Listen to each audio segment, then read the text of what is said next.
BC Kalev Cramo ja Krasnojarski Jenissei olid sel sügisel vastamisi juba 4. korda, kuivõrd lisaks ühisliigale kuulusid meeskonnad samasse alagruppi ka eurosarjas.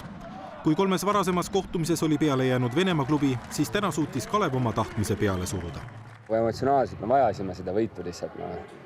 Et eelmine mäng ka 17 eespoole ja ikka saime tappa ja üks kindel asi oli see, et James ei saanud täna 30 punkti. Teine, et rünnakul me ei jäänud väga ette.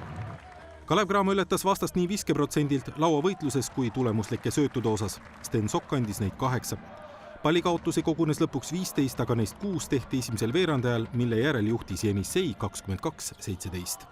Esimene veerandajal tuli 6 tükki kohe põmaki ära ja pärast seda nagu see läks nagu normaalseks ja nad ei saanud kiireid ja 5-5 vastu nad meie vastu ei domineerinud. Pigem meie olime 5-5 paremad kui nemad. Teist poolaega alustas Kalev paremini ja ehkki 10 punktile kasvanud vahesulas 4. veerandaja alguseks uuesti, kasvatati vahemängu lõpuks taas 10 punktile 80-70. Josh Boone tõi Kalevile 23 punkti, korjates ühisliiga rekordit märkivad 20 lauapalli. Rain Veidemann panustas Kalevi võitu 16, Gregor Arbet 14 ja Roland Freimanis 11 punktiga. Veidemann andis ka 6 tulemuslikku söötu. Ühisliiga turniiritabelis hoiab Kalev 4 võidu ja 7 kaotusega 12. positsiooni. Klubist lahkunud Marko Killingsworthi asemele uue täienduse leidmine pole veel õnnestunud. Praegusel hetkel meie soovid ja palganumbrid on need, ütleme nii, et peab veits õnne olema.